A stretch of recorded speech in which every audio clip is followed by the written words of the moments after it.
man can get. Hi, everyone, and welcome to First Things First. I'm Jenna Wolf.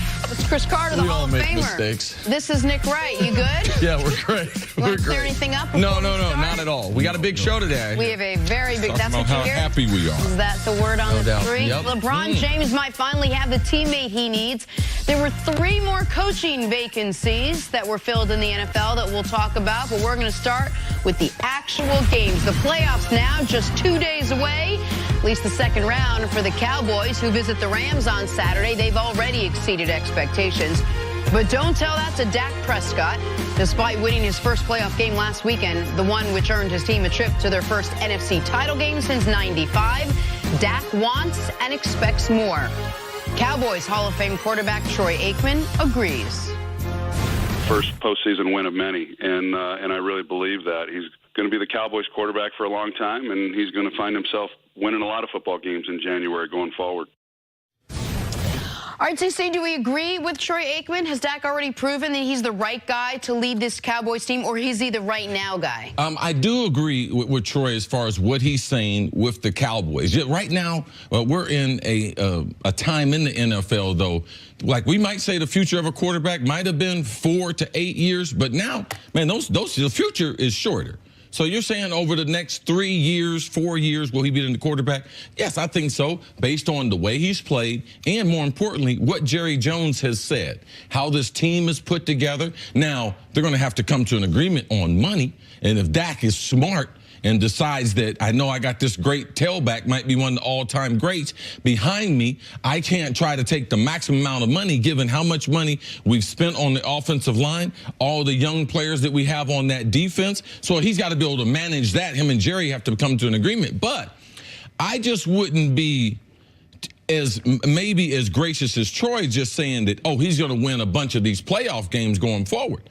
Like if you look at the NFC, and that's one thing that Nick and I this offseason, Nick brought it to my attention. Hey, Chris, the NFC is stacked with quarterbacks. You're talking about over the next 6 to 8 years. Like Aaron Rodgers, let's just put him in there. Let's forget about Drew Brees. Let's say he's going to play another couple years. They're probably going to win another couple playoff games, but Aaron Rodgers, he's going to play another 4 to 6 years. He should have like a blood transfusion with Matt LaFleur taking over that team in the Green Bay Packers. He should be ready for a push to the end of his career. And we go up and down that NFC. What about Cam Newton? You think he's going somewhere? What about the other guy on the other side of the game this weekend? Jared Goff, he's going to be there. And Sean McVay, he's not getting any older. I mean, he's so young, so he's going to be there. The Vikings are going to be there. Let's go to Atlanta. Matty Ice, he's been successful in the playoffs. The team they just beat, Seattle and Russell Wilson. Russell is only 30. Him and Pete Carroll just signed an extension. So there's so many quarterbacks. I haven't even gotten to Philadelphia. I believe the Giants, they're not going to keep missing the playoffs. So,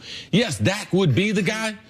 But he's in an era now that I haven't seen as many quarterbacks as we have in the NFL, let alone the NFC. So it is going to be tough. So what they're going to do moving forward, I do believe they're going to move forward with Dak Prescott.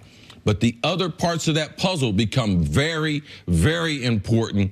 That Chicago defense, they're young. You know, they're going to be in some more playoff games. So the opposition in the NFC is very, very tough. But I do believe the Cowboys should go forward with Dak Prescott and continue to try to develop his skills. All right, to C's point, and you guys won't be shocked by this, you can almost look at this mathematically to a degree. There's only 6 playoff wins to go around for maximum for all those quarterbacks you mentioned every year. 5 in the conference playoffs and 1 in the Super Bowl if you win it. So divvy it up, figure it out. There's 5 NFC playoff games, so there's 5 wins to go around, and then a Super Bowl if the NFC team wins the Super Bowl. So how are we splitting up that pie over the next 3, 4, 5 years? Like there's 25 to 30 playoff games to be won.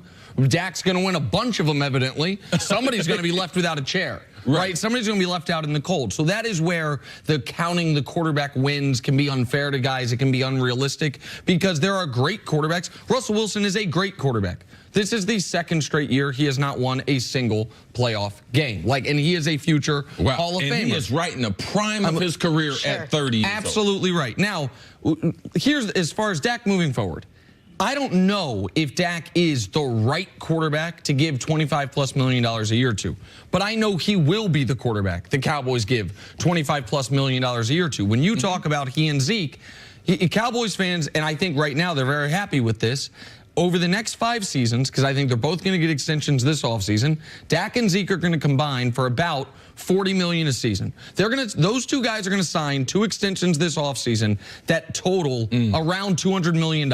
Yeah, just give or take 25, 15 for Zeke. Exactly. Like, give or take $1 million or 2 on the other side. Like if you say Dak's going to get 5 years, 130, Zeke's going to get the Todd Gurley deal 5 years, 70. There's your $200 million. Like, so can you have a good enough overall unit when 2 of your cheaper players become your 2 most expensive players? And that's where I bring up the thing that I created 6 months ago, that old Matt Ryan line. Is Dak going to be above the Matt Ryan line as far as quarterback that is worth the salary of 3 other quality players? He played like it in Week 17. That game didn't matter. He played like it in this playoff game. He played like it in year 1. And he played like it in year 1. It's a great point. point. And so he has the ability to do it. That's going to be the pressing question for the Cowboys over the next few seasons. Okay, so piggybacking off that, we talked yesterday on the show. We have a young athlete like Zion Williamson. We said, well, what's the best that Zion could be? Who is the basketball player he can be if he keeps along this path? Well, what is the answer with Dak Prescott? We know what he's good at. We also know what his shortcomings are. Who is the best Dak Prescott could be? I think the first person who brought this name to my attention was Nick. And Nick said Steve McNair.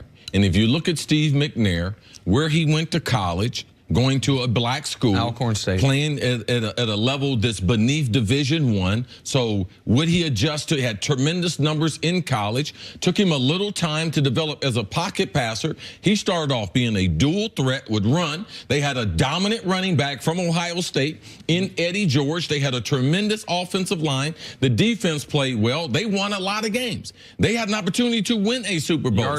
So you're talking about a guy, Steve McNair. I didn't think about him because I was hoping for Donovan McNabb. But that might be reaching a little too far because McNabb, man, let's not forget how good he was. Could throw the ball. I mean, and he developed fairly quickly as a passer. So I think what Nick is on to something when he talks about Steve McNair, and then you talk about style, how that team was built. Zeke, Eddie George. So I think, to me, as far as history, that to me is the best match that I've heard anyone mention. And the late, great Steve McNair, one of the things that was so admirable about the way he played was his toughness and his relentlessness as far as whatever we need on this given drive, on this given play, I'm going to find a way to make it happen.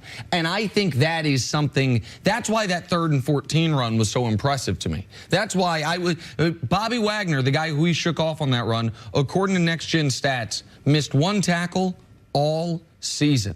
And Dak breaks a tackle. And so that was McNair-esque. That was, and Steve McNair, at one point in his career, it felt like they could start amputating limbs and he would still go play. He was always dinged because of the style that he played. But he kept his body in good enough shape to deal with it. They have very similar body types. That's I hate to always do black quarterback to black quarterback, but this is one where I think the comparisons stylistically and skill set wise, because even McNair at his height was never the greatest, most polished passer. He was a good passer, and I think Dak can become a good passer.